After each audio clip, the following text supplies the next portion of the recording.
Hello and welcome to Zelda Speedruns. Today we have another match of the A Link to the Past NMG tournament. We are in winner bracket round 4 and the matchup is SNES Chalmers versus g3rd0. Commentators for this match are Clearmouse and Desert Eagle 417. Say hello. Yo, how's it going? Hello everyone, I'm Desert Eagle 417, or simply Deagle if you're lazy like me. I will follow the model since this is your name. How are you doing? This afternoon, hopefully, or wherever you are. Yeah, we got the late afternoon here. Doing pretty good though. How about yourself? I'm doing very well. Pretty excited for this match. This is going to be g3rd0 versus Chalmers. Very exciting. And this is actually a rematch from groups. Chalmers managed to take his win off of g3rd0 a couple weeks ago, and so I'm sure this is going to be a good revenge match, at least from g3rd0's perspective. Oh, I didn't actually know that. So yeah, this should be really great to watch. I always like the group rematches in brackets. It's a good fun time.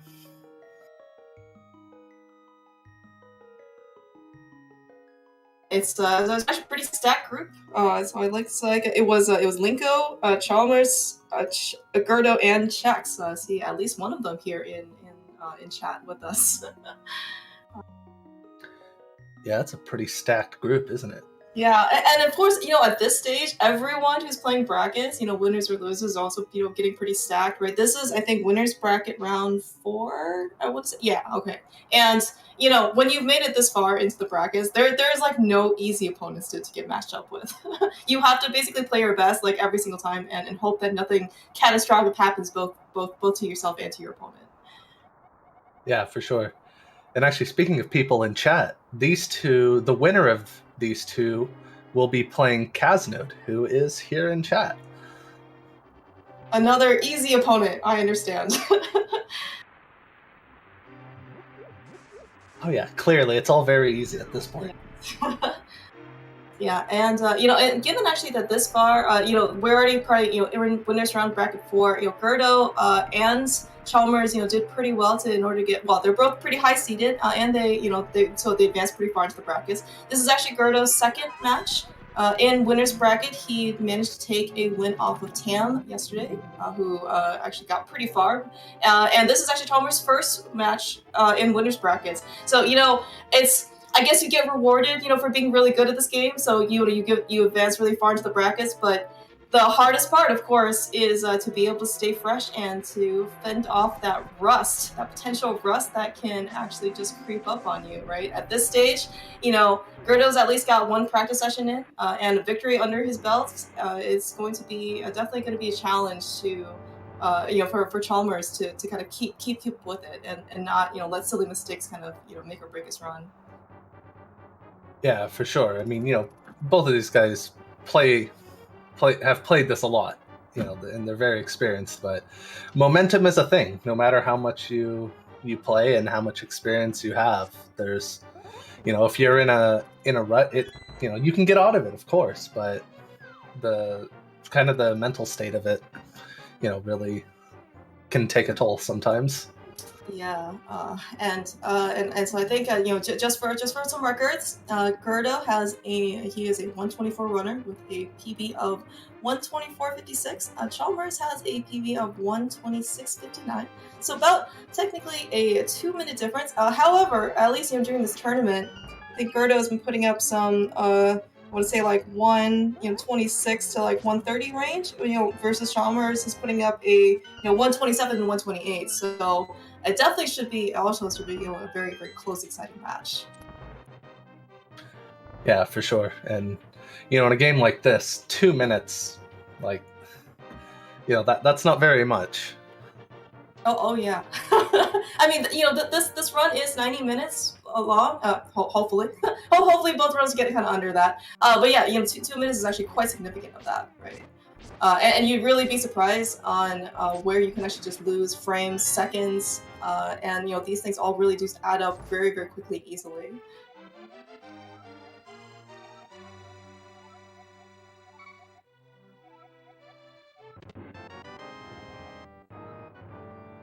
Alright, looks like we've already got Princess Zelda rescued, very easily on both runner sides. Looks like Gerda took a little bit more damage, though, from that ball and chain guard. One of the most difficult enemies you encounter in the first 3 minutes. Some would argue that is one of the most difficult enemies that you encounter in the first, 90 minutes of the run. But of course, to each his own. Yeah, definitely not wrong there. Unless you're going for the pot strat, it's significantly harder. It's easy to just mess up the timing on those swings and tink off of him, and then he hits you, and that can go all sorts of bad if you're not careful with it. Yeah, and this game is pretty well optimized in general. All the movements, if you do it optimally, they make things look so easy. It's like, of course, just don't get hit. And everything will be fine. And you just, watch Link kind of like sneak by, or you'll be able to perfectly hit every single enemy, right? The minor things go wrong, and you are in for a world of pain. Yeah. And, we'll see here if Chalmers plans on grabbing the heart here on the way to the stairs.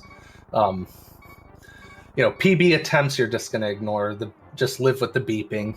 In a race, we'll see. That is actually a very good point. Yeah, and as you said, Chalmers is indeed picking up that extra heart as safety. At least in the back here, all of the enemies, I think something do like a quarter to half a heart's worth of damage. But of course, these things do add up, right? We're only working with, at least on Chalmers' side, 2 hearts at this point. It was actually only 1. One of the things that you don't want to happen very early on in your run, or just in general, is you really don't want to die. Dying in Escape is definitely not unheard of, but it probably doesn't set you in the best of mental moods, for the remainder of this race. That rat not playing well with Gerdo there. Chalmers having a bit better time, so that'll catch him up a little bit. Yeah, we do see Gerdo taking the opportunity to use that boomerang to his advantage instead of slashing the rat.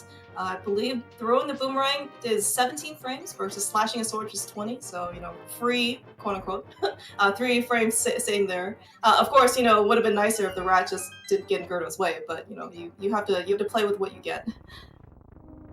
For sure, these rats are just being rude to both players here. Mm-hmm. I mean, certainly, we don't want RNG to be a deciding factor in these races. So, I guess I also don't want to befall any ill will on either of these runners. But I guess if something's going to happen, right, hopefully it'll happen to both of them, similarly, right? Yeah, gotta spread the trolling around a little bit. That's right.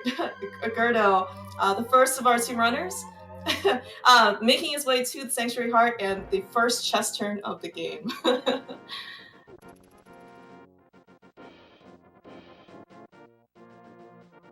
And of course, as you said, Deagle, speaking of safeties, this isn't going to be, PB attempt necessarily. And in a race, you don't have to beat yourself. You don't have to beat, a slew of other people. You just have to beat the one person that you're racing against. A death, certainly at this stage especially, is going to be extremely costly. Sanctuary Heart is a very nice, convenient, and fastest safety you can pick up, especially early on, where you're only working with 3 hearts. Now, in this case, could be 4. It'll let you take, probably an extra hit or 2, coming into Eastern Palace. Oh, what a nice money drop there on Gerdo's side. He's already so rich with 26 rupees. Love to see that red rupee drop there. Yeah, and unfortunately, Chalmers had a 5 rupee drop, which is also, still good, but looks like it was just outside of boomerang range, so not going to be worth the time for him in order to pick it up.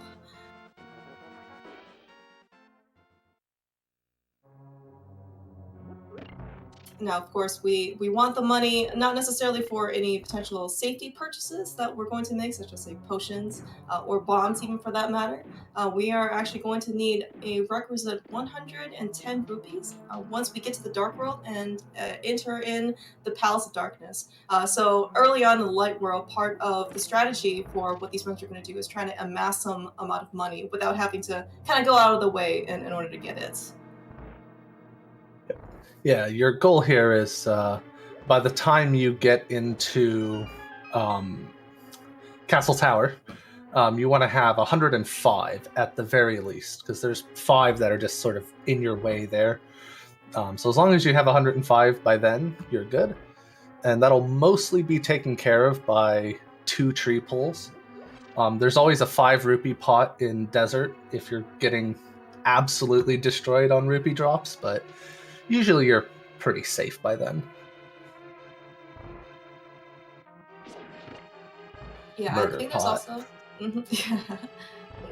Yeah, at least for g3rd0, with 26 rupees, he's pretty much set. We're still gonna farm a little bit more on Chalmers' side, but it's super early on. There's lots of opportunities for people to get money, so certainly no cause for concern so far. Yeah, for sure. Yeah, we do see Chalmers, entering in Eastern Palace early on with 1.5 hearts.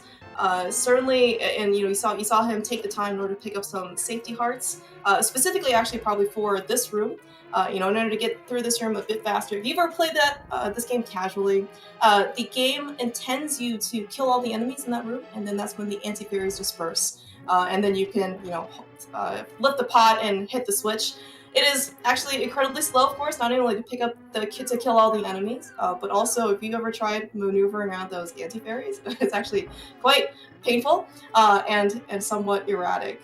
So in order to get this room, get through this room a bit faster, we just kind of damage boost off of the anti-fairies. Okay, that was a really nice 20 drop as well, just right in Chalmers' path. So it looks like they are both set for they're both set for money.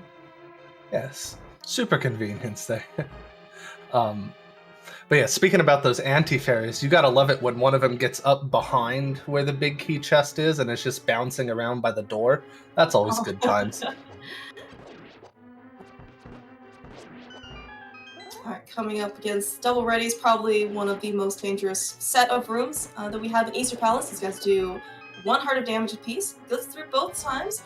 g3rd0 was lucky enough to get 1 arrow drop. Unfortunately, not great luck in terms of Chalmers' side. Didn't get any arrow drops. Certainly enough gonna kill, really nice quick kill, almost nice on both sides. But Chalmers is gonna be down a little bit, few resources in terms of his quiver. Yep. Nothing that can't be made up for, though, at this point. Yeah, absolutely. And just speaking of how optimize this run's routing, even in terms of resources, it actually depends very, very little on just enemy drops and RNG. So definitely, and there are always gonna be backups, right, when something doesn't go right your way. Yeah, for sure. Yeah, of course. Speaking of the best part of the run, we've got the green pendant from Eastern Palace. We've gone through 11 minutes of this game so far. What are we going to claim as our prize in Eastern Palace? The boots. It's going to let us go so much faster and make this game more playable.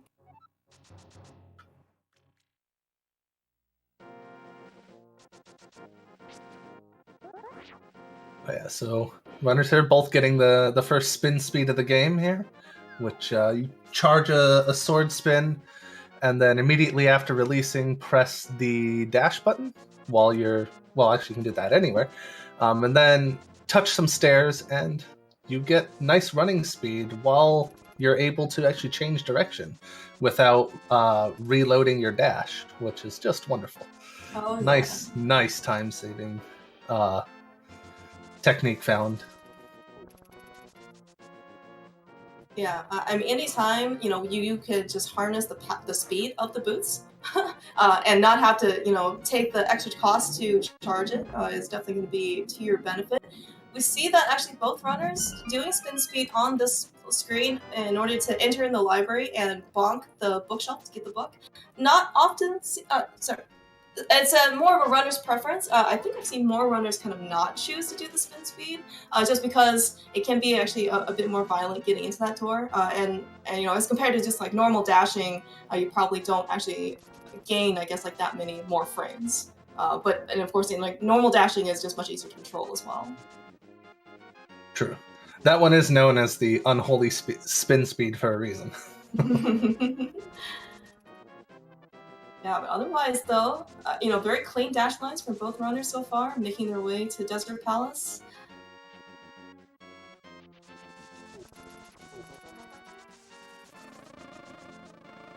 It does kind of make you wonder, like, how people, or Hyruleans and Hylians in general, were supposed to get into these places, because you had to go kill Armos Knights from Eastern, and then Sahashala is the one who gives you the boots after you give him like the token of of the Pendant of Courage, or the Pendant of Courage. So it's like there's only like, so I guess Sahashala is gatekeeping Desert Palace.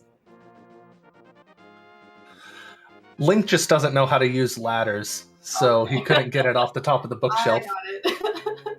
Casnote also brings up a good point of why would anyone want to visit these places? Well, you get the power gloves from here. I guess you could, flex and lift stuff, if that's the thing. This is true. I always like how in the newer games, maybe it's in this one too, I don't remember kind of the lore of it, but they talk about, the temples and dungeons being like these sacred places and stuff, and they're just infested with monsters, and I'm just always wondering, like, how are you supposed to go worship here if it's just flooded with monsters? Yeah. Alright, so we're seeing dueling chest turns on both sides. That is count number, I want to say 2 for g3rd0, and the first one, at least that I saw, on Chalmers' side. So we might have a race here on our hands. Very important to get those chest turns in.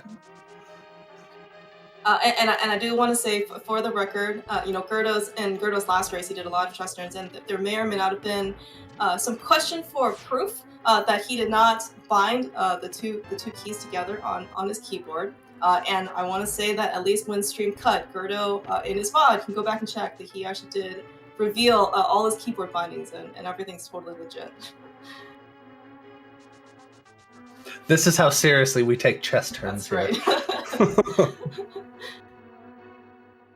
Yeah, alright, so speaking of another spin speed. Oh wow, Chalmers gonna go for the spin speed. Alright, yeah, so we actually did see a difference here. It's g3rd0, choosing not to do that spin speed. You can see actually just him, walking down those stairs and, dashing his way to the back of Desert, whereas Chalmers decides to do that.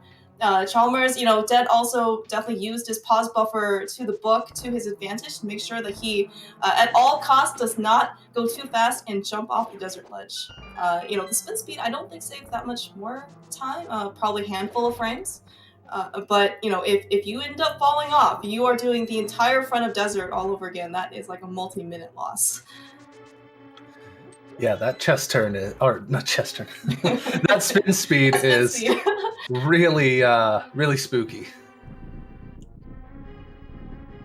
All right, we are coming off with probably the first interesting boss fight, non-scripted, on Eastern Palace. So you see g3rd0 trying to defeat Landmola's 3 worms. They're gonna pop off the ground with the bow.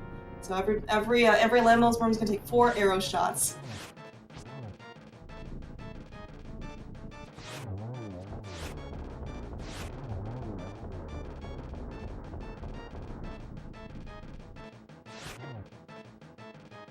Okay, I think that was a 3 cycle, I want to say, on g3rd0's side.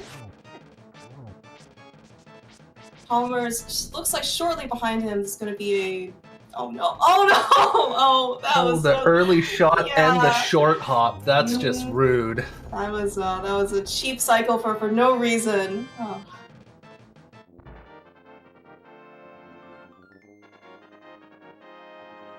Alright, g3rd0, skillfully defeating Landmola's, one of the more difficult bosses of Eastern Palace, and unfortunately kind of gets a little bit caught up, exiting the back of Desert.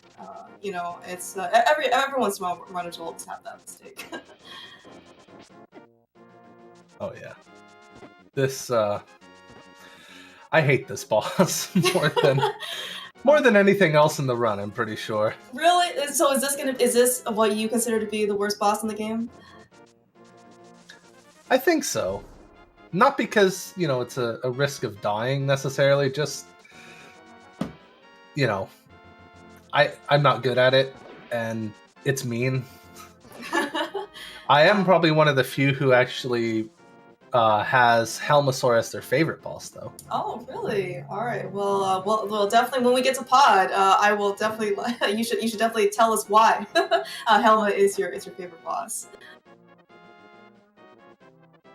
Yeah, I mean, at least in the light world, Lanmo is probably the first one that's quote-unquote unscripted. The first cycle, of course, you can actually set up because the spawn points, I think it's a choice of like 24 different layouts you can do, but at least it's quote-unquote predictable. Everything else after that is reaction and, and luck. Hopefully, Lanmo stay in the air for you so you can shoot them more and not, do short hops. We also did see both our runners early, execute a really nice minor glitch, which is fake flipper. So if you transition, in this case, on the same frame as you do when you enter the water, the game forgets that Link doesn't have the flipper, so it just lets you swim for free. It's really giving me a nice shortcut, and use that whirlpool to get our way back up to Death Mountain. And of course, we all saw that both runners are very careful not to get hurt. Happens in this case in this game that if you get hurt in fake flipper state, you do I think it's a 17-minute scroll or something like that. Basically, you soft lock the game. For this particular race tournament settings, if that happens to you, the one and only time you're allowed to save and quit is when that happens. So technically, you can still continue your run. It just happens to be that it's going to be a pretty hefty time loss. Yeah, for sure. And you have to start from Link's house for the tournament there. Otherwise, it's kind of it could be a time save depending on how quickly you do the save and quit. But yeah, so as long as if you get hit after that fake flipper, as long as you do the save and quit before touching any movement, you can do it. Once you touch a movement direction, that's when you're going to get that infinite scroll. So you want to be aware of that and ready for that possibility.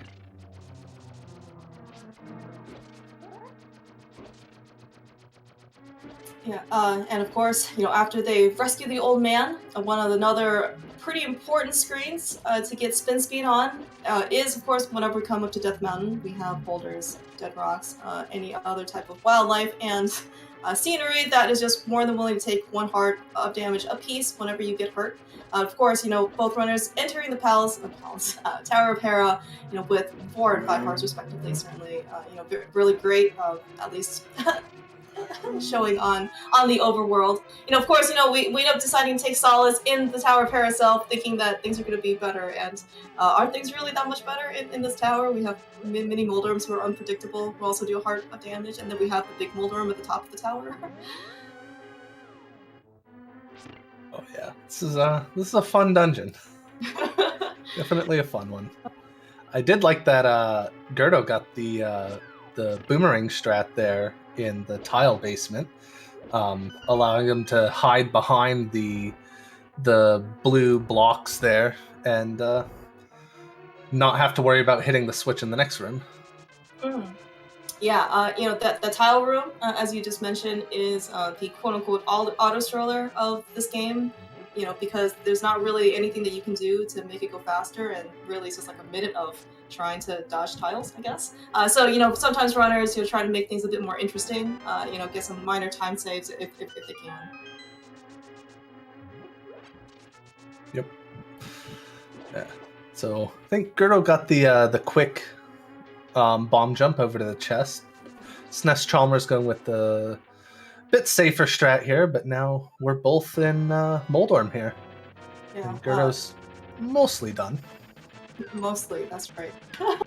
Yeah, oh no! Chalmers tried to even jump into the arena, and Moldorm was having none of that. Rude.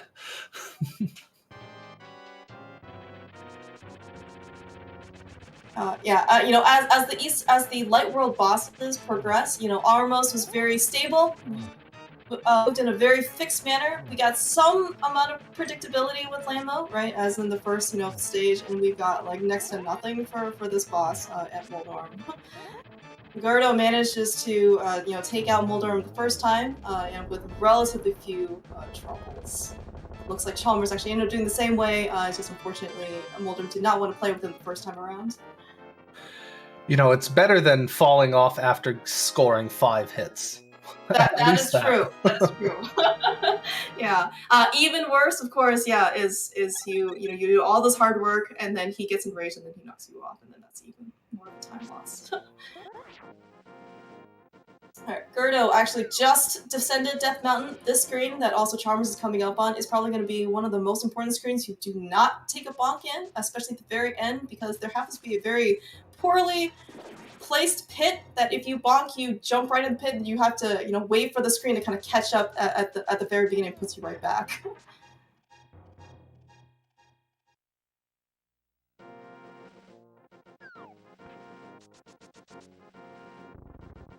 So something very important in this segment here that g3rd0 is in, and Chalmers is now in as well. After that first tree pull, you need to do 4 kills before your second tree pull. And something very important here is you always want to make sure you're dashing through bushes, because you can get those landmine bombs, and well, if you take damage, you're not going to get red rupees out of your tree pull. You're going to get blue, which means you're going to have to do another tree pull or sort of give in and do the Sahasrara rupees right before pod. Mm-hmm. Yeah, and we did see that in this case, Chalmers and g3rd0 took slightly different paths in order to get their 4 enemy kills. Looks like Chalmers decided, dash up and kill the bush crab. And I think g3rd0, made his normal way to kill like the crow at the very beginning. Yeah, as you said, Deagle, like we just saw on g3rd0's side, we really need those red rupees. I think there is a backup you can do if you end up getting hurt, but it's like something like 5 to 10 seconds time difference. Yeah, there's another tree right outside the stairs down to where your uncle is. You can do a tree pull on that. Or, like I was saying, worst case scenario, you can decide to mirror right out in the hedge maze outside of Palace of Darkness and just grab the rupees from the back of Sahasrara's hut. Our uncle is still there in the tunnel. Oh, that's really nice to hear. It's very comforting.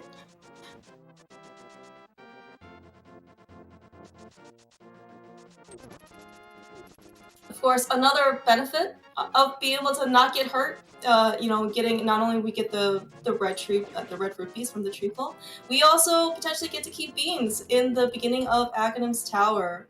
We're actually going to see the advantage of the sword beams right here in this room that g3rd0 just dash kill those guards with.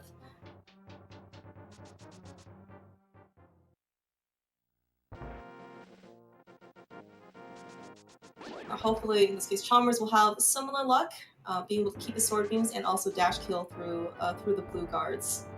So the reason why we want to dash kill, not only because it looks really cool. Oh no! Chalmers.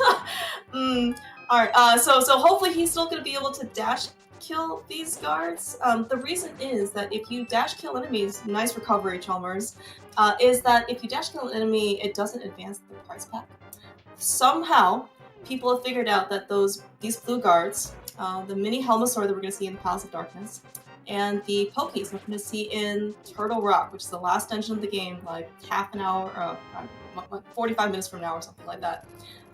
They're all prize packs are connected, and we really want the 4th prize pack drop, which is the fairy. And so we want to try and not advance the prize pack until later on. So we have the best possible chance to be able to get that fairy, because Turtle Rock hits is very dangerous, takes off a lot of health, and that's definitely where we want our health refill. For sure. And I don't know if you noticed that back there in the dark maze, Chalmers really wanted that chest turn and turned around just a bit too early. Alright, clearly we should just crown g3rd0 as the winner of this race. Yeah, the race is ranked by number of chest turns followed by time. That's right. I mean, I did, yeah. I was gonna say, just like SMW, where it's number of yumps and then time. Yeah. Alright, we actually do see that, oh man, Chalmers is definitely getting beat up a bit here in the upper rooms of Agnes Tower. Does have to be a little bit careful. These red guards do one whole heart of damage.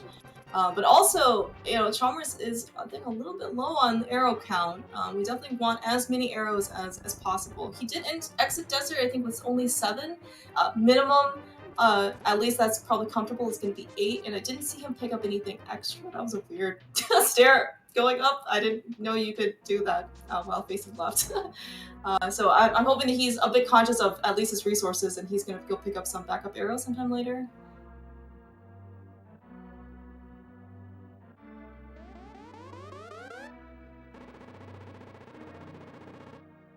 I was also so busy watching Chalmers not die in the top of Castle Tower to even been watching g3rd0 side. Have you seen how many blue balls that Agnem has thrown at g3rd0 so far? I think there's been at least 2, because I did the same thing. Oh, 3? Okay. 3? Okay, great, thank you. Yeah, so Agnem, the biggest source of RNG between races. Nothing is seeded. Every ROM is going to be different. You just hope that, at least from our racing perspective, that it's not going to be the number of blue balls that kind of decides the race. Well, Agnem not throwing Chalmers any favors here with blue balls.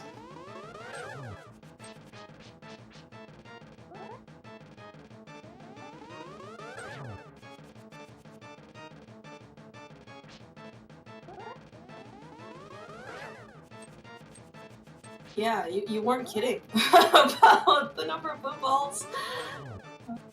I think the record for number of blue balls this tournament so far has been 11, I want to say, which is an astoundingly large number. Oh, wow. Yeah. 11 in a tournament race. Yeah. I would have just given up right there. I don't know if I would have forfeit, but I would not be very confident in the rest of that race. Yeah, you're not feeling great after probably a third. I don't remember when Jax ended up entering Dark World after that, but it's definitely probably not the sub 30 that you wanted. All right. So meanwhile, g3rd0 being the first of our runners off the pyramid, getting that spin speed so he can quickly, traverse some of these more screens on the overworld, being to take less danger. We did say briefly hi to our first of, I think, 3 Murdodactyl, g3rd0 friends, as he makes his way into Palace of Darkness.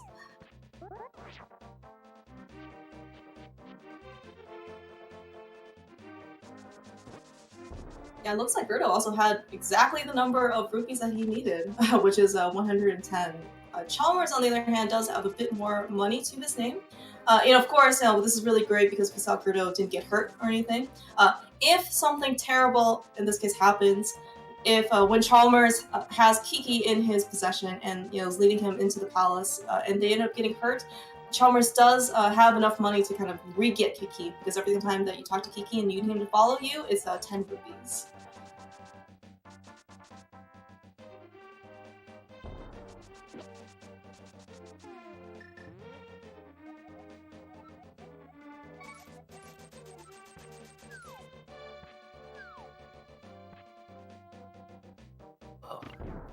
I love talking about this every time. This dungeon, if you run both NMG and RMG categories, this dungeon is just a nightmare.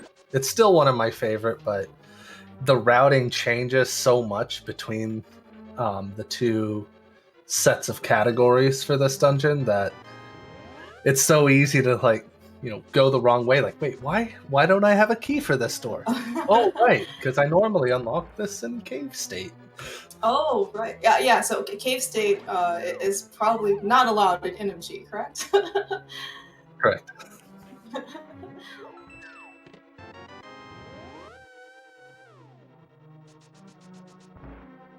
So now that we are at the Palace of Darkness, Eagle, why is Helmasaur your favorite boss? Mostly aesthetically, I just like the way it looks. Kind of big masked dinosaur dude. But I've also just always enjoyed the fight with it. As a kid, I used to do the first phase with bombs because I thought it was fun. Oh, And, wow. realized that's very slow and not reliable. So I don't know if you had the subscription of the Nintendo Power, back in the day, and I think Nintendo Power actually put out an official Link to the Past strategy guide. I believe defeating Helmasaur in that guide, they told you to actually do it with bombs instead of the hammer. So. Yeah, I heard about that later. I didn't have Nintendo Power until the N64 days, but I Okay. who mentioned that before. But yeah, I was surprised to hear that because I'm like, yeah, it works, but do you really want to do that? You were just ahead of the curve, right? you knew the strategy before you even realized that if someone else found it. Oh yeah, it's a good time though, if you're into that sort of thing. Yeah, I want to see if Nintendo Power actually would come up with some more guides. Given all of this knowledge that we have, right? So are they going to be able to do these fast mimic rooms? Keep sexy statue, right? And all these different tricks and time saves in this case. We certainly do see on Gerdo's side and also soon to be Chalmers' side, they both have beams for the basement.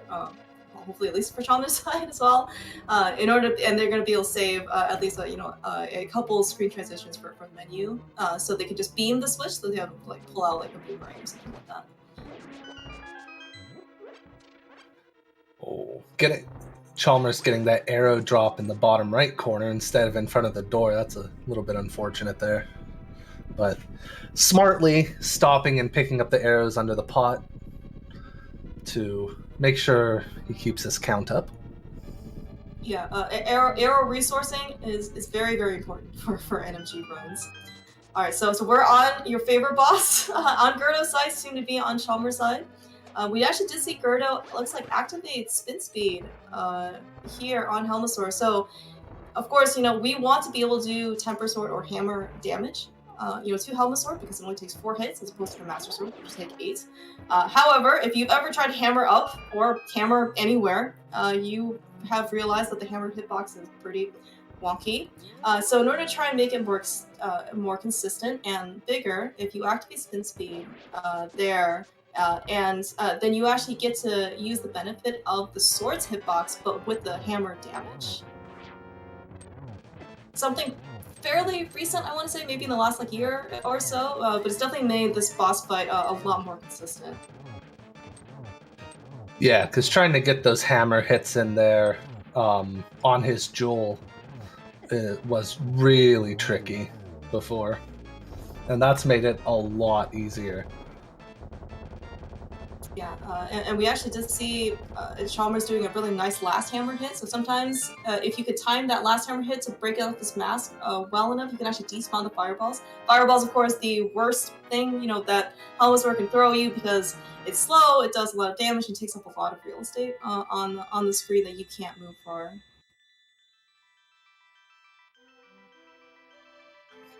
Yeah, and you guys in chat are bringing up a good point. Chalmers handled the charge from Helma really well there. That's usually when, if Helmasaur is going to kill you, that's when it's going to happen, when he decides to charge to the bottom of the screen, and then you're just kind of trapped there.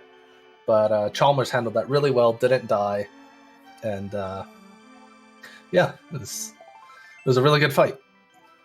Didn't die. Those are some great words I always want to hear.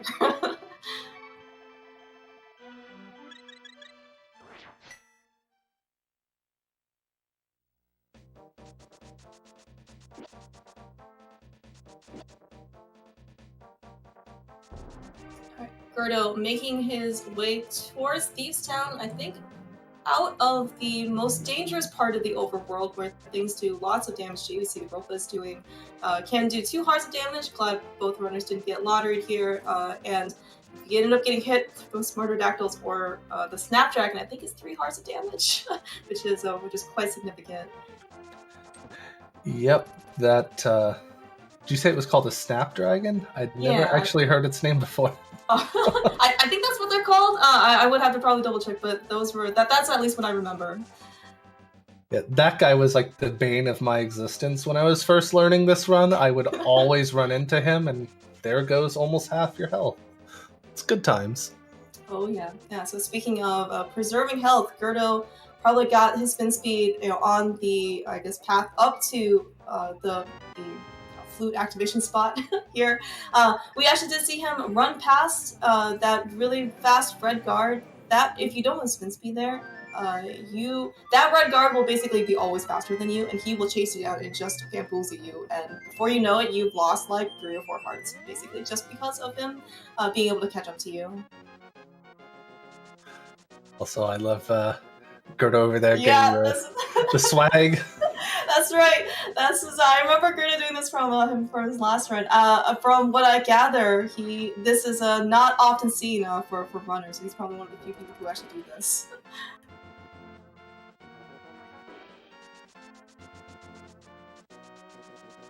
Now that I've seen this is one of those things I'm probably going to try. Oh, Chalmers answered back. Wow. I love it. Yeah, so I'm going to only assume at this point that Chalmers and g3rd0 are watching each other. I think g3rd0, at least, he said that he was watching Tam his last race. I don't know if Chalmers ends up watching g3rd0 or not, but this really does make me think that both runners are watching each other. Oh, but not getting the spin speed. That's unfortunate. But we got the swag. That's what matters. That's right, yes.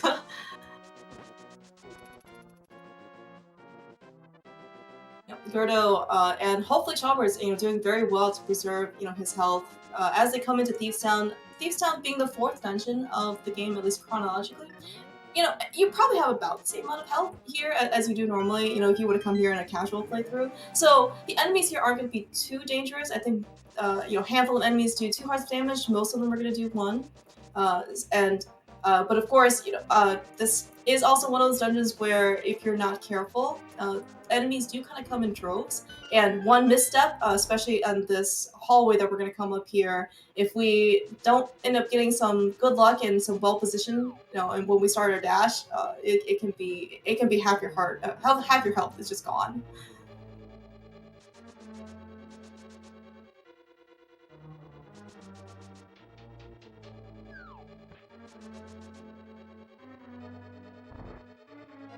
g3rd0 looks like he unfortunately didn't get quite the lineup. Tried to get some adjustments. Unfortunately, the enemies did get kind of in his way, but did manage to at least to recover and only take 1 heart of damage there. g3rd0 here now with the worst enemy in this dungeon, the stupid little crickets. That's right. Yeah, sorry, go ahead. I was going to say, these guys do 2 hearts of damage to you, which is good times. Yeah. And what was really painful is that they don't get they take 2 hits to kill with the Master Sword. So it's like even when you're dashing, sometimes if you're not careful with your dash, you can still end up just getting hurt because the iframes or something run out and you still take damage. It just sucks. Yeah, for sure. That's one nice thing in this dungeon. They hit the hardest and take the most damage to kill, whereas everything else pretty much dies in 1 hit, except I think the red Zyzex takes 2. Yeah. But all the blue ones are 1, the skeletons are 1. So it's just volume of enemies, as you were saying. That's kind of the problem in some of the places here. Yeah, speaking of annoying enemies, g3rd0 is coming up against 2 Baris of different color. Oh man! Oh no, g3rd0! This is also one of those rooms where Baris can also be huge jerks. Not only, of course, we see that the electrocution animation is pretty slow. You also do take some damage, but in this case, the knockback from the electrocution will just knock you straight off the conveyor belt. So, we were saying, g3rd0 had full health, right, going into that. All of a sudden, he was just down half his life right there. Yep. At least we're coming up to a boss where, it's a fixed pattern every time. As long as you know it and do it, you should be fine, no damage. So And both of these runners, I assume, will be perfectly fine with this boss. So it's always good to have the extra health just in case, but don't expect to see much drama there as z3rd0 finishes that up. Yeah, very well followed script. Didn't have to ad-lib anything on his part. And of course, these runners, hopefully Chalmers will have a similar similar scripted fight here.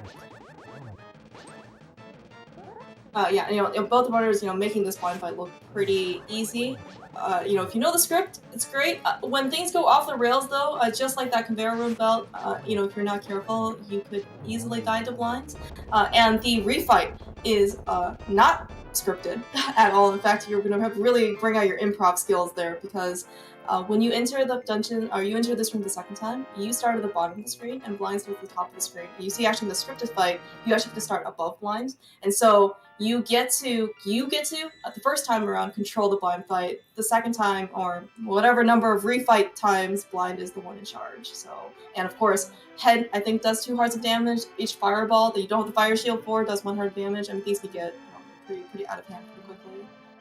Yeah, for sure.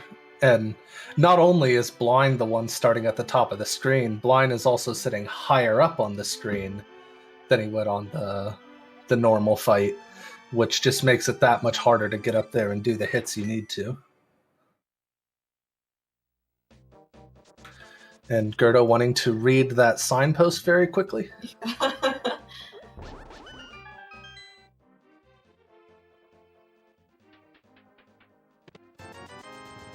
You would think, though, with your sword, like, stun out, for dashing, you would be able to mow down the signpost as well, right? Like, it's just wood, right?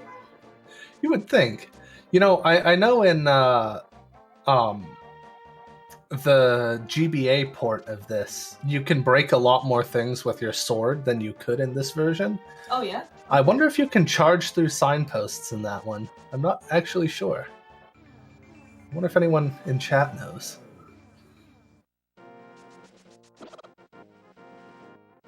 What did that chicken ever do to Chalmers, man? Or maybe that chicken was just in the wrong place at the wrong time. I don't remember the chicken ever being that high up before.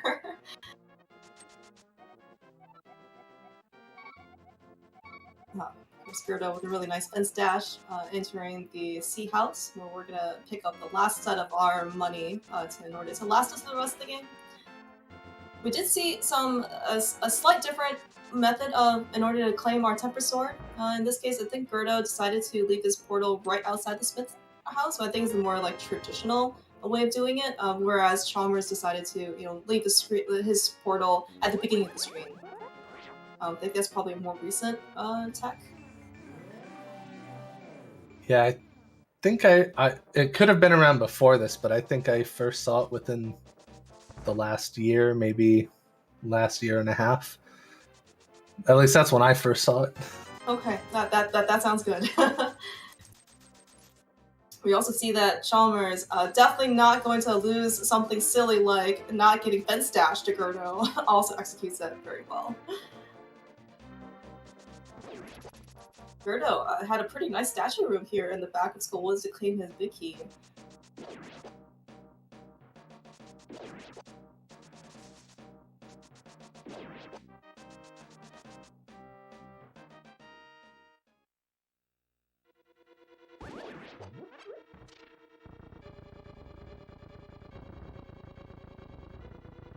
Also, somehow not taking damage, but being able to propel right through that mini Moldorm at the very beginning in order to not take damage, I guess. But still, we really nice bomb jump over to save them a little bit of time to claim the prize of this dungeon, which is the fire rod. Gotta love those iframes from the bomb. Yeah. Both runners also getting some pretty, nice, good RNG in this case, not having any of those bush skulls in this case underneath the flowers. And of course, whenever you get that, you basically have to bonk and then have to restart your dash.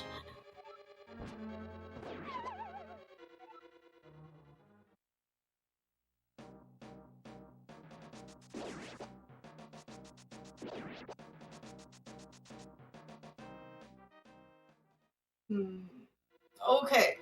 Unfortunately, g3rd0 got a little bit sniped there by the g3rd0, which does not only take 2 hearts off his health, he kind of messed up like the rhythm, I want to say, of kind of.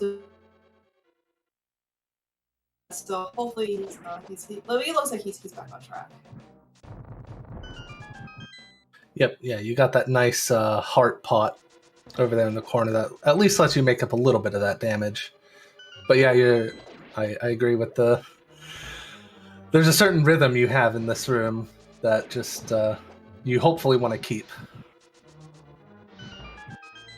And a very clean moth fight from g3rd0. I looked at Chalmers' screen for a second and it was over.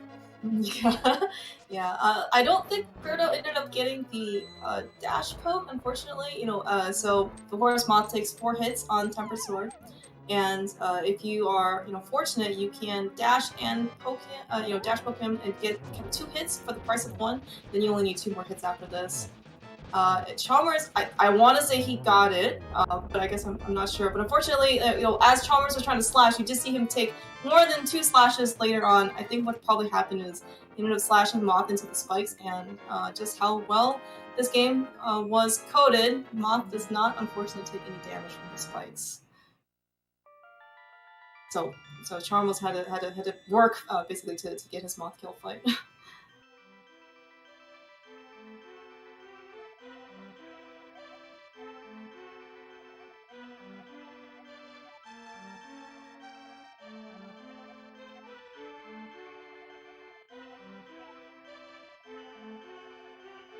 Alright, so we don't have g3rd0's audio right now, but I'm going to assume that he did play the flute that is active on his item count as he was screen transitioning into basically the next screen here in order to get into the Dark World.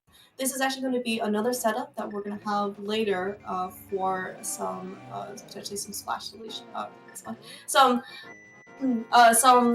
To make sure that the firework works kind of like properly when we get into Ice Palace. Oh no! Unfortunately, g3rd0 won. He did not win the lottery going through that last very dangerous rope.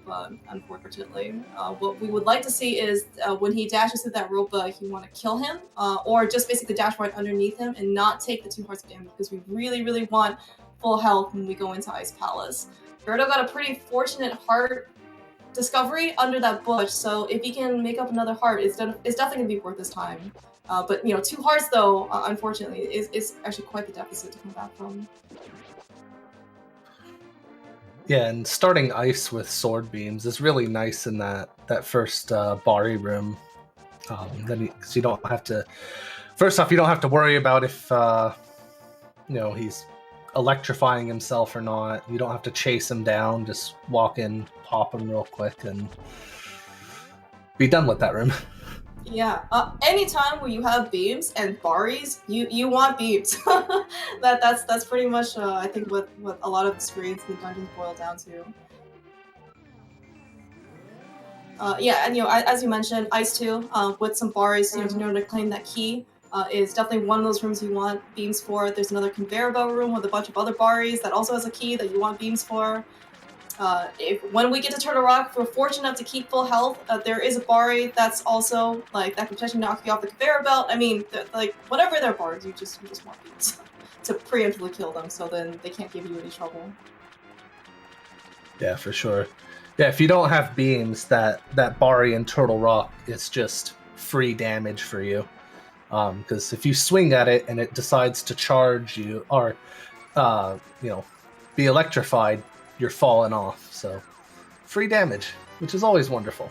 In yes. Turtle Rock, especially. Oh, yeah.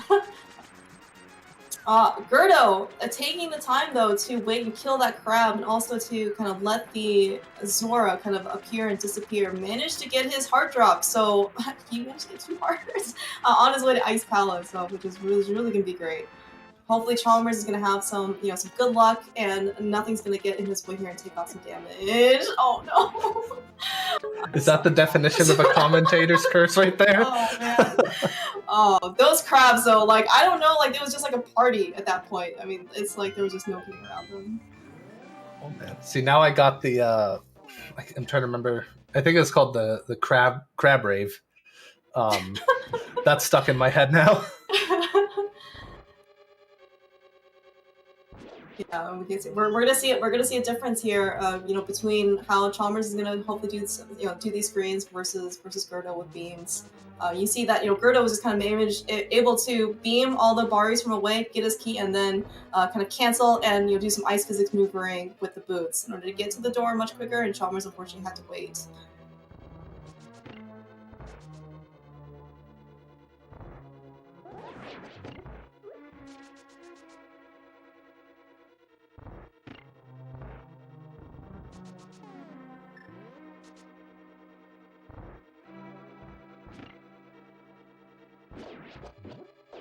Alright, coming up on g3rd0's side at least is, hopefully he got this. He did not.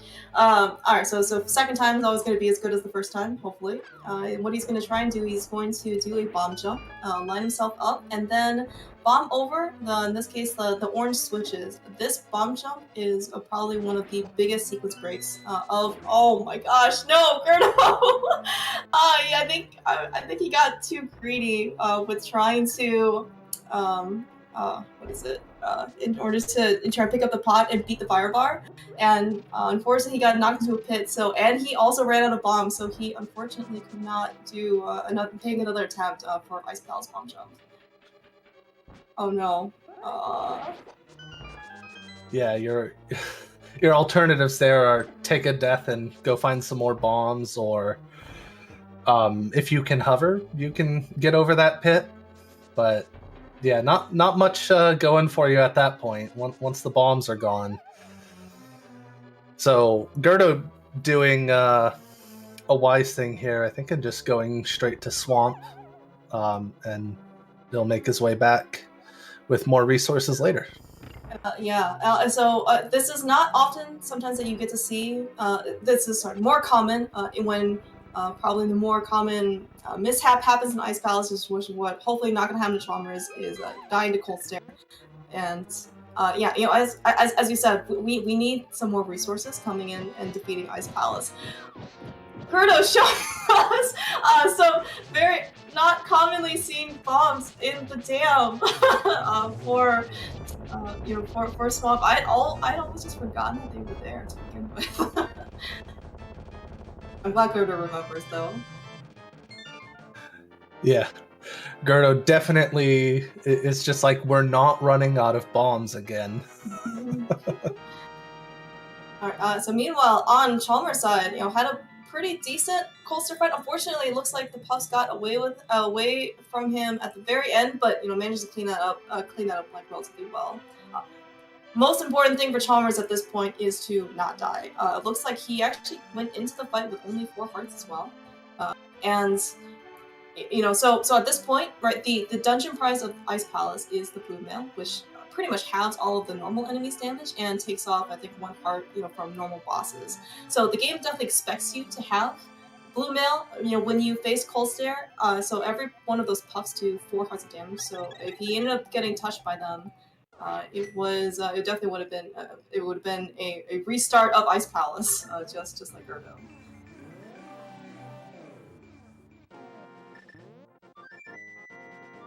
Yeah, 2 minutes seems about right. Basically the length of Ice Palace. The dungeon itself, actually.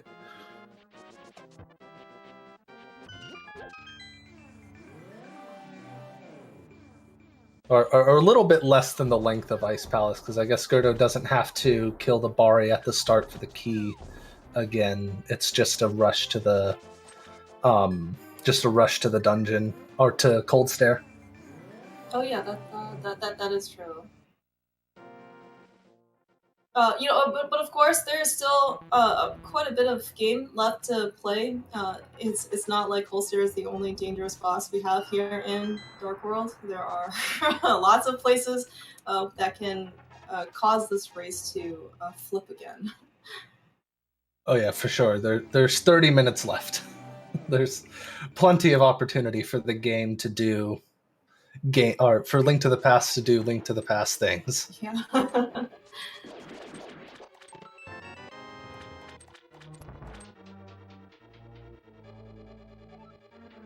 We also do see pretty different in terms of the amount of health that Chalmers is coming into Swamp Palace versus g3rd0. So Swamp being in the second dungeon in chronological order of the Dark World, enemies probably aren't really meant to do as much damage, right? We see a lot of skeletons, we do see some Baris, but for the most part, things do like half a heart, 1 heart of damage in some cases. So nothing really major. Chalmers is definitely going to come here with more than normal health, especially compared to a casual playthrough. However, there are lots of enemies. They can tend to swarm you, and you take sometimes too much health is going to be like an overconfidence type of thing, right? It's like, oh, I can take a hit here, I can take another hit here, and then before you know it, you've taken like 10 hits, and then suddenly you are going to the Argus fight with 4 hearts and not realizing that you are basically 1 hit from death. That was some nice hookshot work there from g3rd0, though, getting the, I believe, pixel perfect placement to hookshot to that second pot with the key. So it's nice work there.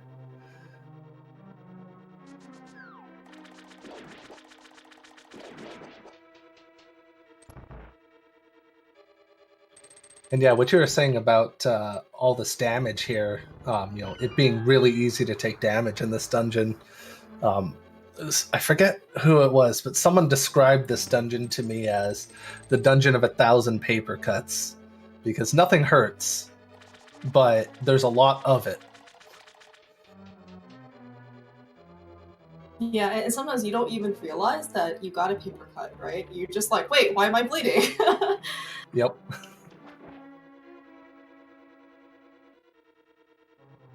Alright, g3rd0 coming into Argus fight with 5 hearts, so every puff in this case is doing 2 hearts of damage, so he is probably okay, and I know that he tries to go for the 0 cycle. Let's see that he ends up being able to get it.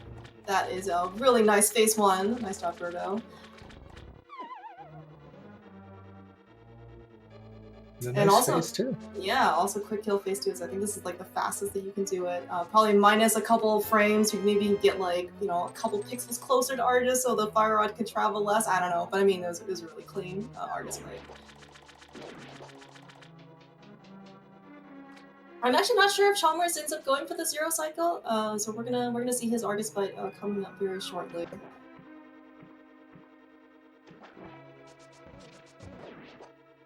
In order to get the 0 cycle, you do you have to, and this is poke, I think. All of the puffs. You do need some good luck on Argus' side as well. At least some some good movement, because sometimes some of his movement patterns, he will just charge at you kind of quickly. He won't necessarily move in the way that you want as you're trying to do some pretty rough execution in order to get all of his puffs. So it was definitely really fortunate and well executed on g3rd0's side.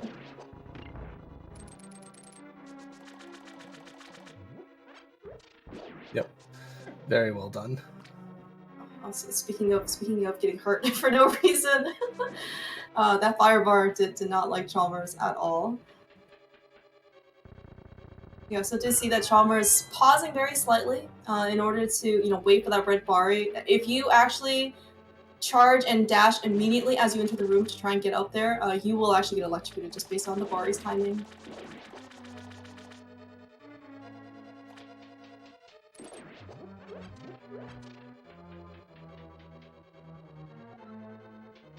Alright, as predicted, g3rd0 is back in Ice Palace with significantly more mobs, in this case to his name, and a bit more health.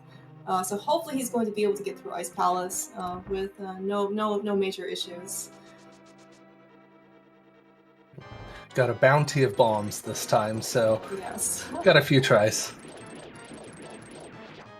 Oh, that was also a really nice fight there on Chalmers' side. Also 0 cycle Argus.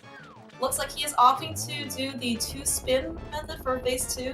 It is slightly slower than the fire rod shot, but always much more consistent.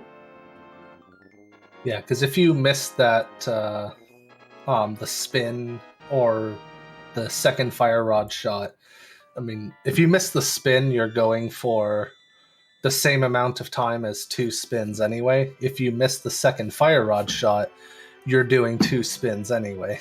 So You may as well, if you're not, very confident in it, may as well just go for it this way.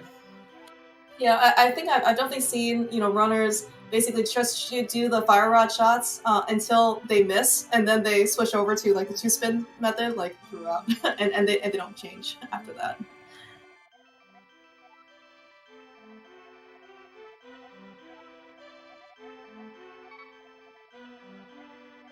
Yeah, that 0 cycle was absolutely beautiful, though. Very, very nicely done.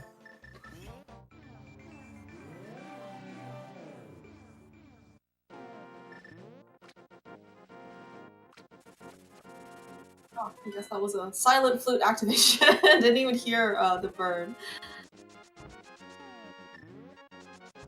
All right. So as g3rd0 is approaching his Colster fight, we see that Chalmers is back on the mountain. So he looks like this is when he's going to opt to do his requisite item overworld collection. So we need 2 medallions. Well, at least we certainly need the Ether medallion in this case from the tablet that we see on Tower of Terra. Death Mountain, which Chalmers, you can kind of pick these up, at your convenience or whatever the runner's preference is. So this is going to be a very common spot in order to do this. As long as we have this down before we enter Misery Mire, we should be good. Yeah, exactly. And to answer the question in chat there, so you do need to enter Cold Stare with a full magic bar. There are the 2 small magic pots right above him, so you can basically walk into that room before Cold Stare with a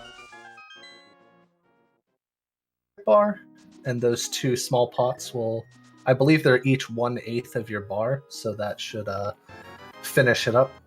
But as long as you enter the fight with a full bar, you're good.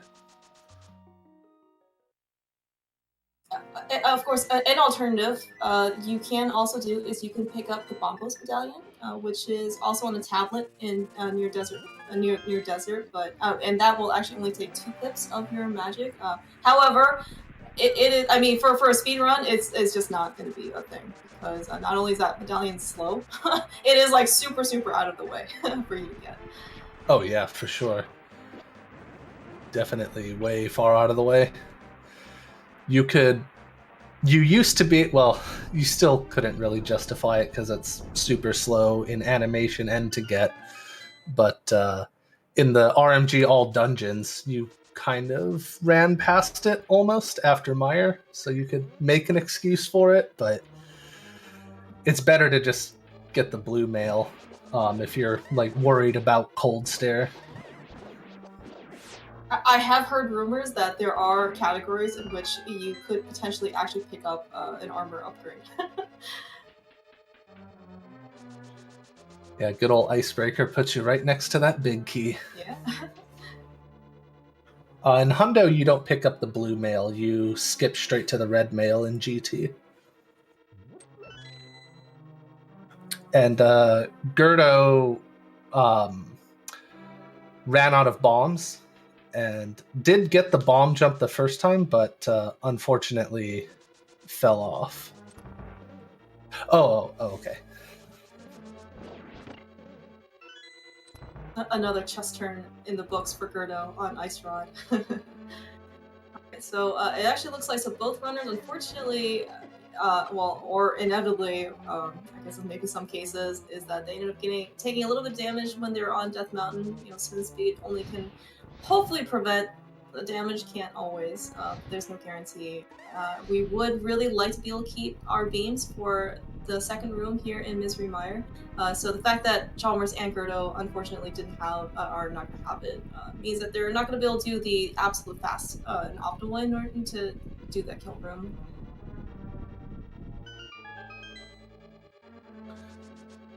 Yeah, beams in that room is a blessing. Not often are you happy to have beams because they just make everything slower and more annoying, but there's a few places like this room that they're wonderful. Yeah, one place that you really don't want to have beams for is actually defeating Mothula, because Mothula takes damage from Fighter Sword, which is what sword beams are. And so if you have sword beams instead of Fighter Sword damage versus Temper Sword damage, Moth is you're gonna be there for a while. Yeah, Fighter Sword damage is 1/4 of Temper Sword damage, is it? I think. So, well, it's 1/3. I mean, Temper Sword is three hits, yes. Okay, for some reason I thought it doubled every time. Oh yeah. Well, so right. So for Moth it does. Yeah. Because it's 16 Fighter Sword hits, it's 8 Master Sword hits, and it's 4 Temper Swords, and it's 0 for a Gold Sword. That's true. Yes. Yeah. Fun fact about that: the spikes do the same damage as Tempered or as Gold Sword, and since Mothula's coded to not take damage from the spikes, they coded that by having Mothula not take that damage amount. And, well, that means your Gold Sword's pretty useless on Mothula. Good times. Yeah, I definitely found that out the hard way.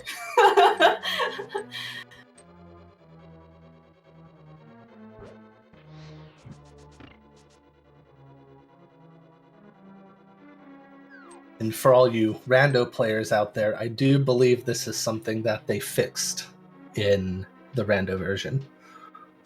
That is correct, yes.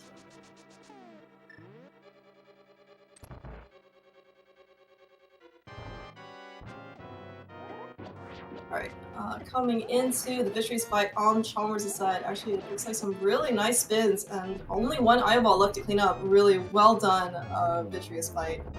With an arrow to spare on the wall. That was a really, really nice fight.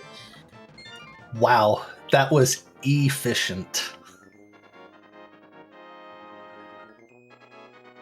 See, everything looks so easy when people do it right.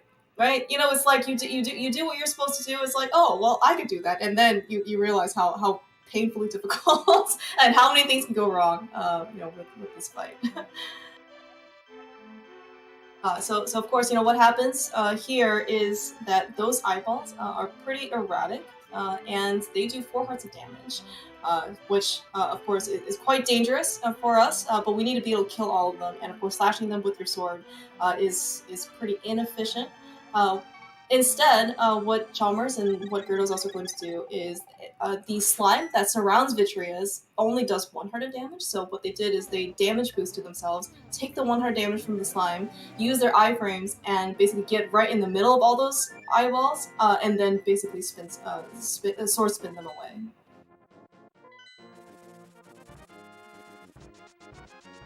Yeah, I'm a really big fan of all these iframe strats that you know, various video games have. Ooh, looking to go for the Waffle House strat there. Yeah, Chalmers. Yeah, the fact that he made it through that screen with no damage taken is quite good. So this is definitely gonna be very promising for him entering Turtle Rock. g3rd0 having just as nice of a Victory's fight. Both ended up getting the one side in this case, and you know, g3rd0 is just hot on Chalmers' heels. Okay, so Chalmers here is coming up on the freest of quick warps, the one going into Turtle Rock. Freest being only free for certain people. Right. It's like, it's free if you know what you're doing. Yeah.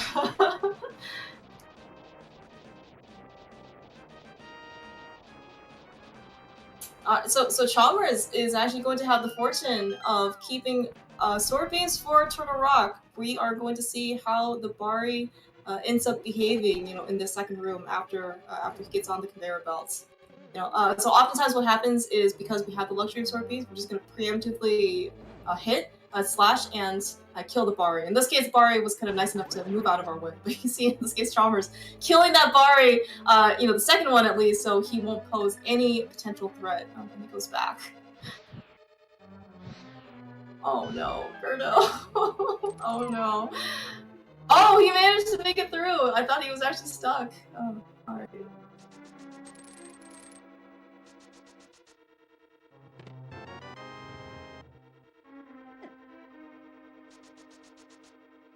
Alright, so we did see actually that despite the rollers doing 3 hearts of damage, we still actually do want to damage boost off the roller, take some more iframes, and then quickly dash through the remaining rollers in order to get through that room quicker.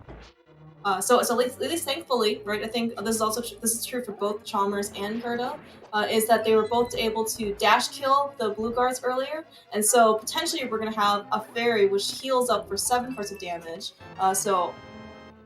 You know, like only taking in this case like 3 hearts worth of damage is going to be more than sufficient if we get a fairy drop. Yeah, and that fairy is going to come from one of the 3 pokey encounters. One of them has 2 pokies in it, so twice the chance. But it's going to come from one of those kills. And maybe it's good that Chalmers didn't get it yet, since there's not a whole bunch of damage. But those chain chomps, I think, also do 4 hearts of damage, if I'm not mistaken. Yep. So that's great. Yeah, so that's a great place for it for Chalmers after all the big scary things are out of the way.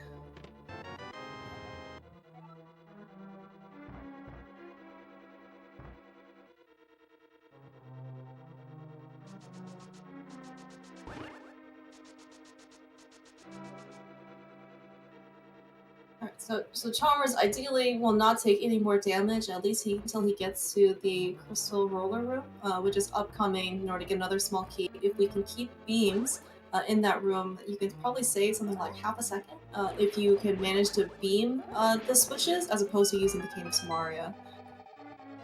But of course, you know, it's not like you lose that much time, right? If you use Cane of Samaria, and at this point, if you know, assuming Chalmers is watching g3rd0, you do what you feel is the most comfortable and the most consistent.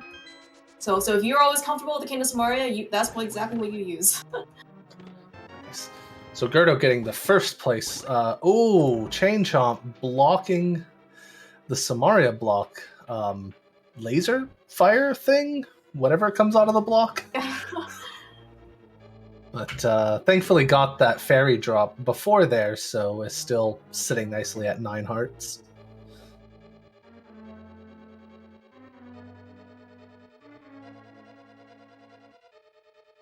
Yeah, certainly assuming we get a fairy drop, right? So, and that's true for both these runners. Held at the end of the dungeon, I would like to say isn't going to be.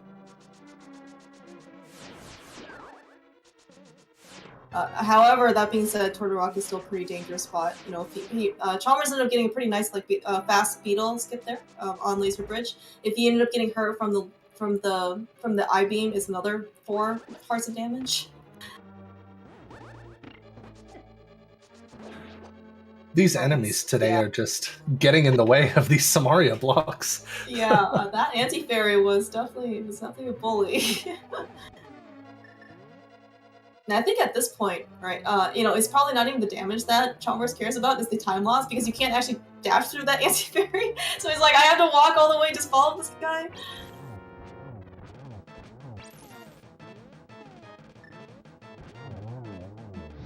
Alright, backdoor strats on, trying to kill Trinex from Chalmers' side.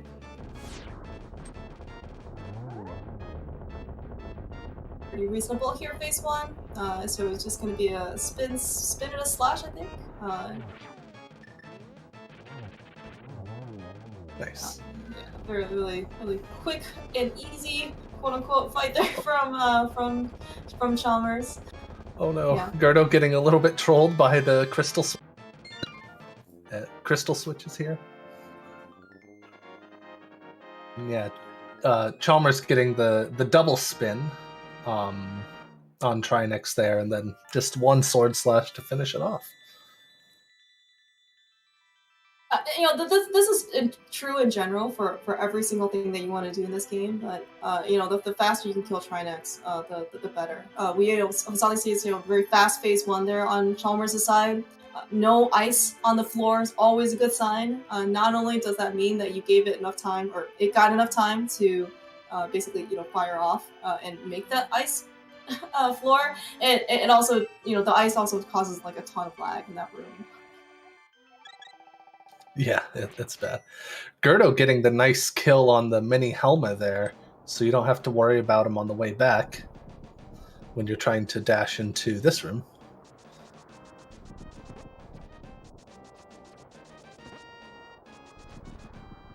Alright, and with that, we are entering Ganon's Tower. Certainly lives up to its name as because it is the last dungeon of this game. It is definitely the most challenging. You have a lot of combination of puzzle solving and if done correctly, very high execution.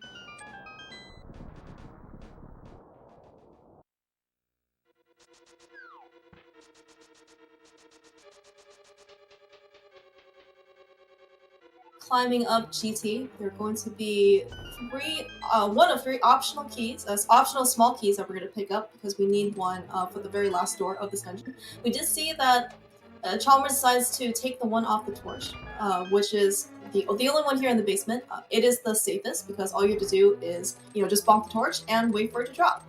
Just like a Desert Palace, right? It is also, of course, quote unquote, like the slowest one out of the three. It's not like slow by much, and of course, especially if you're watching, right, and what the most important thing for you to do is not die or not get messed up. This is definitely like a very conservative, safe play to do.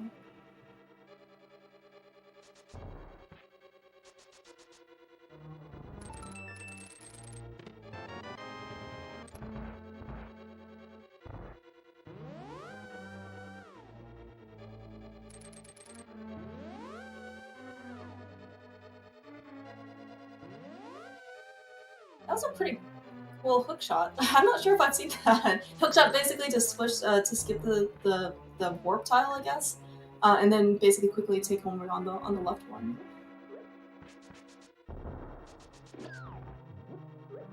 Yeah, that's the same strat I usually use. I don't know. Oh, that's cool. or maybe I just haven't noticed it before. Yeah, I'm not sure if one's faster than the other, but oh. Definitely seen people doing the right portal usually. Okay. Okay,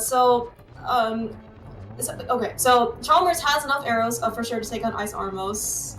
He has 19, so he technically is only 18. Unfortunately, doesn't quite. Looks like he got the quick kill. Oh no. And it looks like he actually has to kind of kill Armos the dash poke way. At least he has Temper Sword for this. But it's definitely going to be a lot slower than we see for, just 3 arrow shots. Well, the other thing I'm slightly worried about at this point is, unfortunately, so due to the Japanese 1.0 version, you can't actually still take damage when you fall.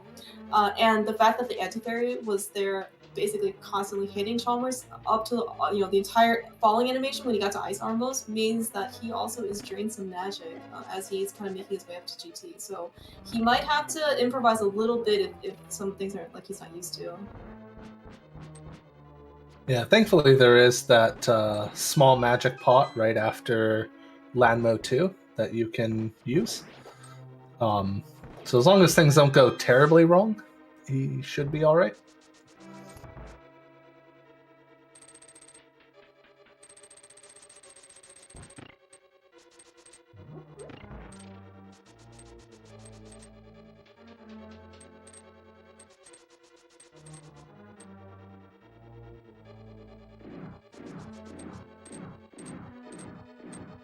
Unfortunately, the cannonballs are not cooperating with Chalmers today, so couldn't quite make his way to dash through. Now we are in the upper part of the gauntlet. 5 rooms of basically just straight kill rooms and execution.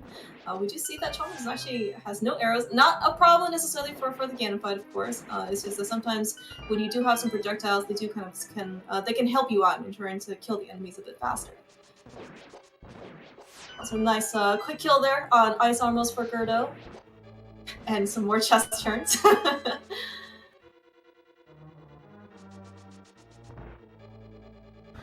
g3rd0, worried about the important things here, getting those chest turns.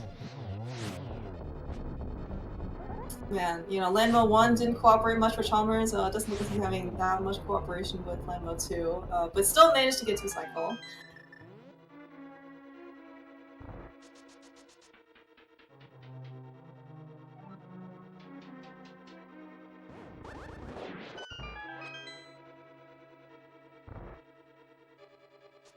We see like a wealth of resources on Gerdo's side. He must have gotten like he must have gotten like a bomb drop or something somewhere.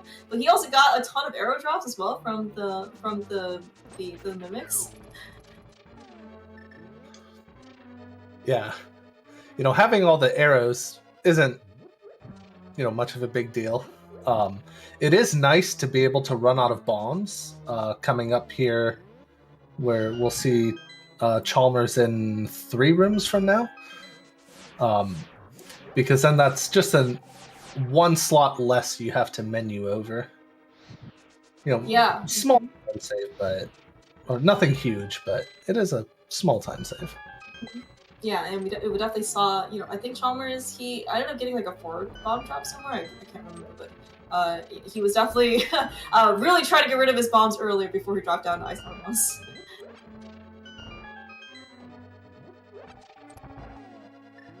I love watching people in the invisible floor room before you drop down just leave a trail of bombs.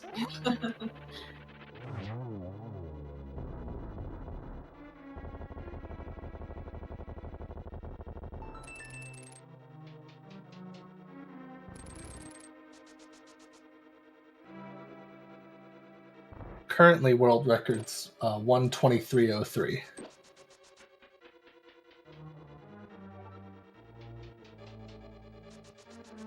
Alright.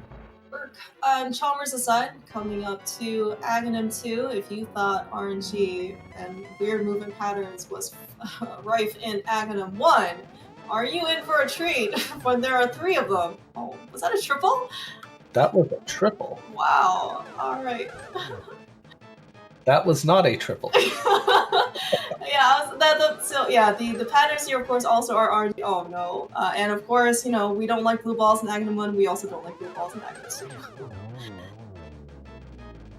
3 cycle, not too bad still. Pretty good.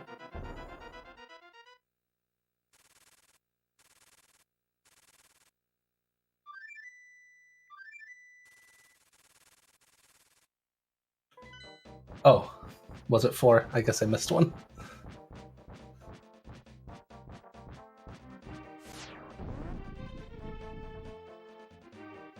Oh no. Oh, that is unfortunate on Gerdo's side. Unfortunately, he got Bunny Beam before he could shot down to the chest. Very minor time loss there. But just gonna take Moldorm, you know, very reliably.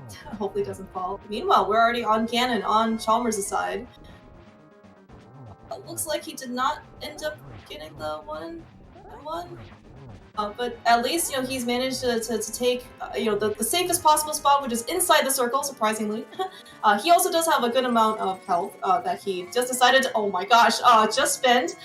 He is at least past the most dangerous parts of this fight. Good thing he came in with 9 hearts, because those fire bats do 4 hearts of damage, as we just saw 8 hearts just kind of float away. Yeah, 4 hearts of damage, and not such a big deal in the first part, but now in this part here, if you're not careful, getting hit knocks you like way around the screen, so you gotta be pretty careful with that. Oh no, missing torch glitch. That's unfortunate. Yeah, so this is actually going to be potentially some. This could be a pretty close race. Yeah, so the torch glitch is what happens is on the very last phase, when the torches go out, if you light the left torch before the right one goes out, the right one permanently stays lit. And you can actually see here on Chalmers' side, he has to kind of go back and forth to light both of the torches in order so he can get his silver spins in. If you end up getting torch glitch, I want to say something like 35 to 45 seconds, you know, time difference. You know, just because you can get triples in if you get torch glitch, versus practically speaking, you really just are limiting yourself to doubles. Yeah, for sure. This fight is really down to the wire here with health. No room for errors at this point. g3rd0 doing a really nice job dodging those fire bats.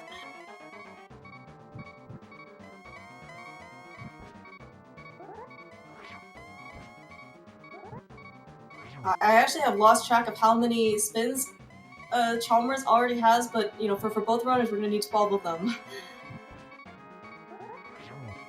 Yeah, I've also lost track. It's a bit worrying. You got, I think, 32 lamp uses on a full magic bar, but there's a couple fire rod spots in there, and yeah. Oh, clutched it out. GG's to Chalmers. Wow, what a race. Yeah, he just has to get through this fanfare and then cross the bridge with 1 heart to go. Thank you, Sig Heart. And Chalmers finishes in first place. Let's see if we can get an official time. The race time? I'm not even seeing. Looks like 1:29:13. g3rd0 very, very shortly here, finishing up.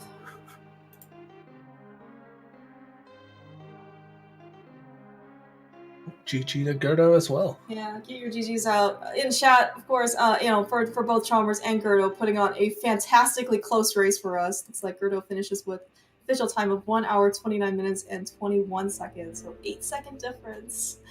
Wow.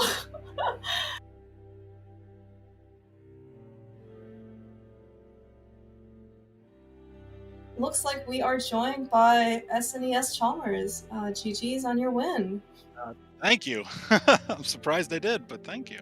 Were you watching were you watching g3rd0 at all? I wasn't watching. I have the chat open though, so I saw that something happened. Yeah, okay. Did you end up seeing what happened? I saw something to do with Ice Palace. I don't exactly know. I assume Cold Stare. It was surprisingly not Cold Stare. Oh. That is surprising, actually. Maybe g3rd0 can tell us about it now. What is up?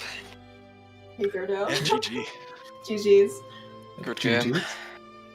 Yeah, we were actually just talking about what kind of turned the race in Chalmers' favor and what happened in Ice Palace. Yeah. So I did Ice Palace bomb jump, right? Yeah. And I fell into the hole, right? Oh no. And then I did it again. And then I managed to do it, but then I fell into the hole before the door. And then I didn't have any bombs left, so... Oh no. Dude, I hate that so much. It happens. Yeah, it does, but that sucks. Oh. Dude, I Not was a big sweating.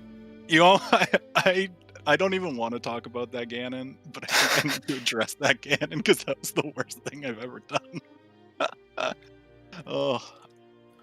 Yeah, you literally clutched out that Ganon. Like, Oh I think you could have lit the torches one more time with the magic you had. I don't even want to know. I'm just going to forget this even happened. I'm going to look past it and move on. Oh.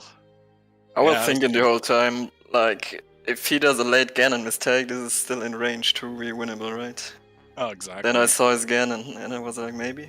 But yeah. There still was a buffer left that close. That was a good race, though. That was close. Yeah. Regardless of how it got to be that way, it was. Just a typical clown race that ended up close. Yeah, exactly. Those are always good. Oh, yeah.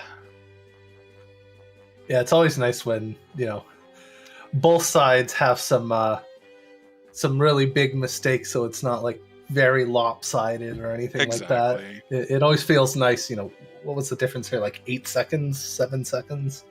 Race time actually lagged a lot when I hit done on my splits. I hit done on race time and then I hit my splits. My splits say 128.52. Race time lagged and now says 129.13. But it's been really slow today. People think it might be due to the like giant rando qualifiers going on. Ah, that makes sense. So it was very close still, but yeah, not as close as race time is letting on. Oh. Glad it's over with though. You guys both had some pretty nice boss fights. I think both of you ended up getting the 0 cycle Argus. That was super cool to see. You guys had really nice Vitreous fights as well. Nice. Oh yeah, Chalmers, your Vitreous fight was, speaking of boss fights, was just really clean and beautiful. Yeah, thank you. I'm very happy with how my Dark World went, besides obviously Ganon's Tower and Ganon. But like, usually my light worlds are where I'm doing okay, and my dark world is where I start to lose time. However, this really flipped this race, and I lost so much time in the light world, and then my dark world was actually pretty consistent all throughout, so I was very happy with that.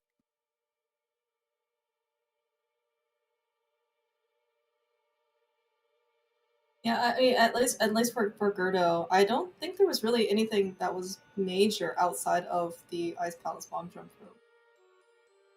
Yeah. I'm trying to remember if anything terrible happened outside of that, but I don't think You almost got dead rocked. I think that was also pretty unfortunate. Yeah, he was like in the middle of the road, and I tried going under, it didn't work, but trying going above him worked. Very surprising. I dashed past the ladder afterwards because I was surprised that I got past. Dead rocks are the absolute worst.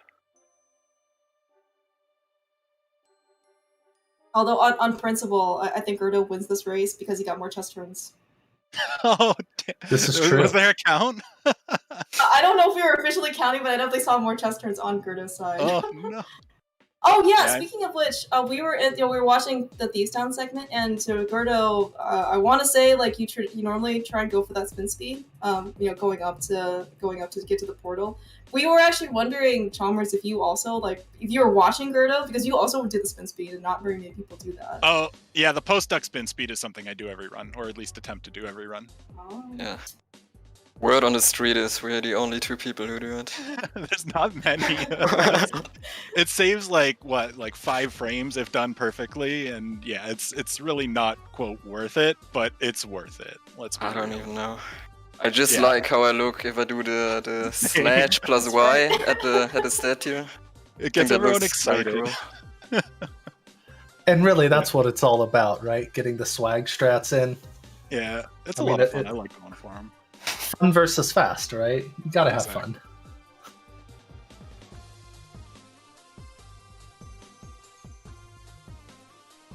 Yeah, I mean this race was definitely really cool to watch. I was it was definitely very, very tense and really like high execution, especially on, like I said, boss fights throughout.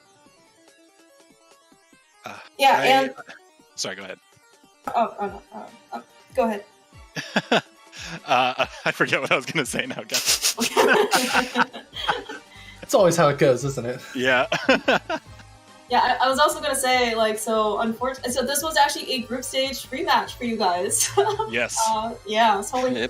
Yeah. I mean, I'm sure both of you had different thoughts of how you would like this race to have gone. Yeah, I mean, I'll take the result, but the one thing I do dislike most is when it comes down to like a big death or something like the Ice Palace bomb jump fiasco, because I like it to come down to execution at the end of the day, which g3rd0 does technically beat me in. I mean, I lost twice to you now, so... Yeah, but you also... You are objectively the superior player between us, as far as I can tell. Leaderboard says otherwise, but for now I'll take it. Thank you. Yeah. So now, Chalmers, you now get to go up against Kaznode next, which should be a fun and exciting race there. Oh, I'm gonna need a couple of training montages to even have a chance. I'll gotta get started on those. Yeah, right now, run back. And then g3rd0, you'll be going up against the winner of TM and John Rossum's. I'm not sure when their match is, but should be another good one.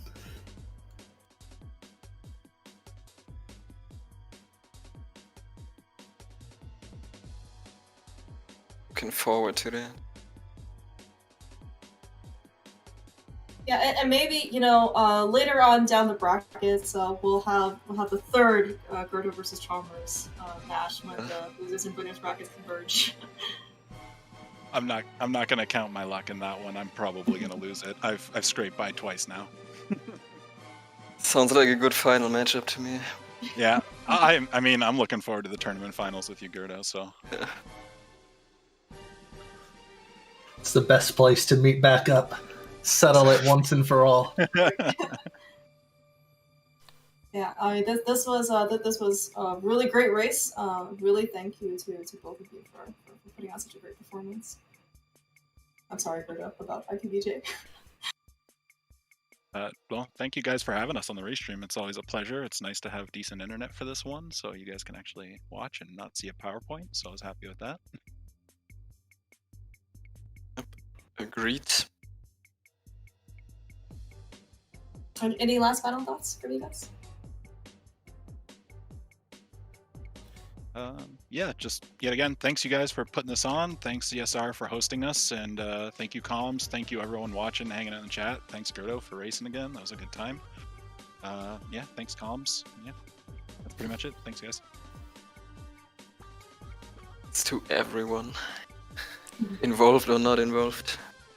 Wow. And with this, I think we can wrap this up. GG to the runners again, SNS Chalmers and g3rd0. Thank you Clear Mouse and Desert Eagle for commentating. And today at 8 PM we have another Link to the Past tournament match, Trinex versus Lanxian. And at 9 PM we have another one, 1UP versus Void. Times were all in EDT.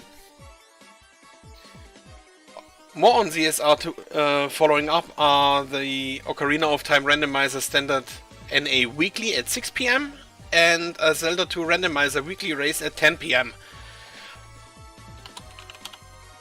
For more Zelda content here on ZSR, check our schedule. And at the end of the stream we are going to raid over to ZSR Main, where we have what was it called? A charity stream, 3D Zelda Relay Race. At the moment they are at Twilight Princess.